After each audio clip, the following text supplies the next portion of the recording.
Chemical reaction के बारे में पढ़ेंगे। केमिस्ट्री। केमिकल रिएक्शन क्या होता है? Chemical reaction, the process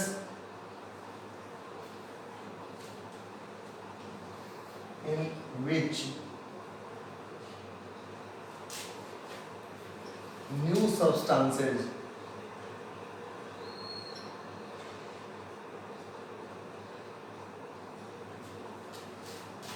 with new properties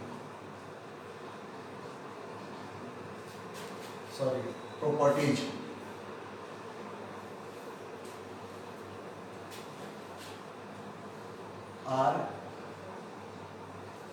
formed is called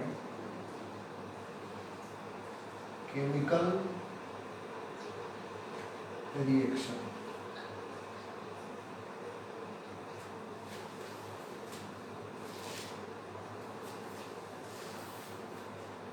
In chemical reaction, new substances with new properties are formed. For example, when we heat calcium carbonate क्या है? संगमरमर। When we heat calcium carbonate, इसको heat करने के लिए बहुत temperature का requirement होता है। अप्रॉक्सीमेटली 1500 डिग्री सेल्सियस पर ये हीट किया जाता है। When we heat calcium carbonate, it produce calcium oxide and carbon dioxide. ये सॉलिड होता है, ये सॉलिड होता है और ये गैस होता है। ये सॉलिड होता है, ये भी सॉलिड होता है और ये गैस होता है। इसमें हम ये देख रहे हैं कि जब कैल्शियम कार्बोनेट को हमने हीट किया तो कैल्शियम ऑक्साइड बना और कार्बन डाइऑक्साइड बना, दो चीजें बनी। लेकिन एक चीज ध्यान देने की है इसमें कि इसमें कोई नया एटम इंट्रोड्यूस नहीं होता है। आप अगर ऐड कीजिए तो देखिए कैल्शियम, एक कैल्शियम यहाँ है, यहाँ एक कैल्शियम है, एक कार्बन यहाँ है, एक कार्बन यहाँ है, ऑक्सीजन यहाँ 3 ठो है और यहाँ 1 और 2 3 ऑक्सीजन। मतलब कोई भी नया एटम इसमें फॉर्म नहीं हुआ है। तो केमिकल रिएक्शन के रिजल्ट में, as a result of chemical reaction, only new substances are formed but no new atoms are formed. अब जब केमिकल रिएक्शन होते हैं तो उसके कुछ कैरेक्टरिस्टिक्स होते हैं। कैरेक्टरिस्टिक्स क्या होते हैं?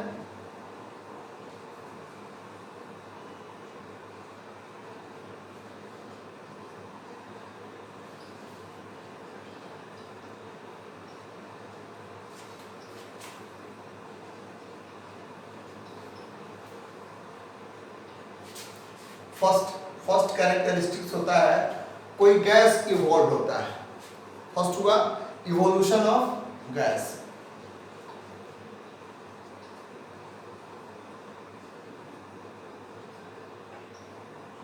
ये चीजें आपको यहीं दिखाई दे रहा है कि कैल्शियम कार्बोनेट को जब हीट किया गया, जब इसको आपने हीट किया तो क्या हुआ? कैल्शियम ऑक्साइड बना और कार्बन डाइऑक्साइड गैस निकल गया। मतलब एक गैस इसमें से फॉर्म कर गया, अर्थात इवोल्यूशन ऑफ गैस हुआ। दूसरा एक एग्जांपल देखिए, जिंक के साथ जब सल्फ्यूरिक एसिड को H2SO4 को हम रिएक्ट कराते हैं तो जिंक सल्फेट बनता है, जिंक सल्फेट ZnSO4 बनता है और साथ में इसमें से H2 गैस निकलती है। इवोल्यूशन ऑफ गैस होता है। सेकंड क्या होता है? फॉर्मेशन ऑफ प्रेसिपिटेट हो सकता है। फॉर्मेशन ऑफ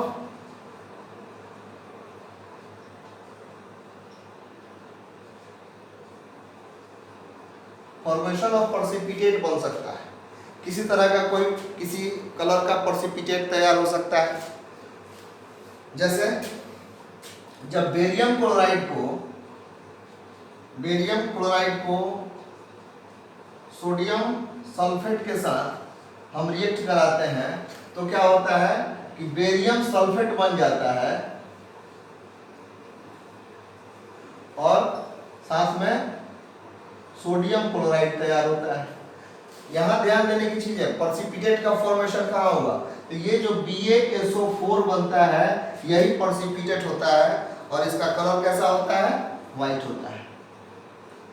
व्हाइट प्रेसिपिटेट का फॉर्मेशन ये करता है।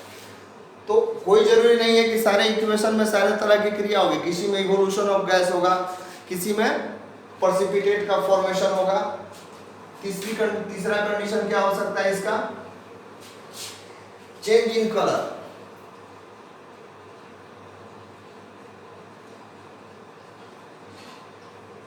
इसका कलर चेंज हो सकता है, जो सब्सटेंस, जो न्यूली सब्सटेंस फॉर्म्ड होंगे उसका कलर चेंज हो सकता है। फॉर एग्जांपल, जब copper chloride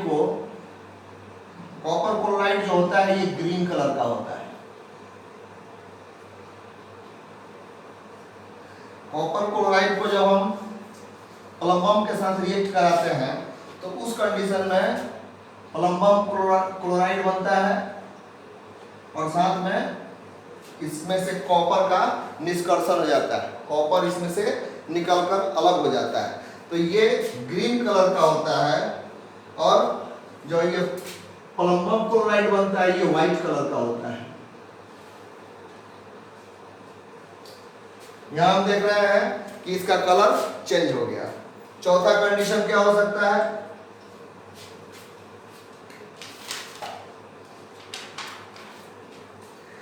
change in temperature.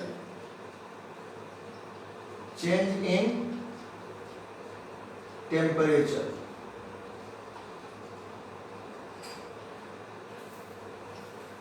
जब रिएक्शन होता है तो उसका टेम्परेचर चेंज हो सकता है। जैसे देखिए यहाँ जो कैल्शियम ऑक्साइड बना है ये बाजार में मिलता है, घर में चूना लगाने के काम आता है, या पान वगैरह बनाने के लिए भी जो चूना तैयार किया जाता है वह इसी कैल्शियम ऑक्साइड से तैयार किया जाता है। कैसे तैयार किया जाता है, तो कैल्शियम ऑक्साइड को जब आप H2O मतलब पानी के साथ, जल के साथ मिलाएंगे तो ये जो बनता है ये कैल्शियम हाइड्रोक्साइड होता है।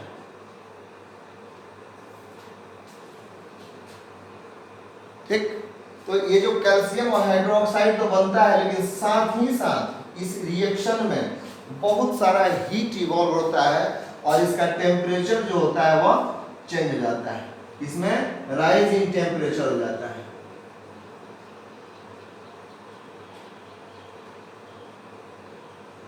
आसानी से उपलब्ध है, अपने से करके देखा जा सकता है।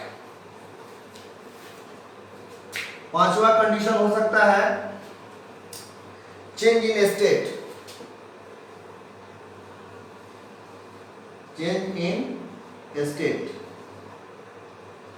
चेंज इन स्टेट, स्टेट जो हुए जनरली 3 स्टेट्स बताए गए हैं, लिक्विड स्टेट, सॉलिड स्टेट और गैसियस स्टेट। तो जब रिएक्शन होता है तो कोई जरूरी नहीं है कि रिएक्शन के बाद जिस स्टेट में कोई सब्सटेंस था उसका स्टेट वही रह जाएगा, उसका स्टेट चेंज हो सकता है। जैसे देखिए हाइड्रोजन को जब हम ऑक्सीजन के साथ रिएक्ट कराते हैं तो हमको क्या मिलता है, H2O, 2H2O मिलता है। ये गैसियस स्टेट में, ये भी गैसियस स्टेट में है, और ये दोनों मिलकर के जो नया कंपाउंड बनाते हैं वह लिक्विड स्टेट में होता है। इतनी बात समझ गए? नेक्स्ट अगले वीडियो में।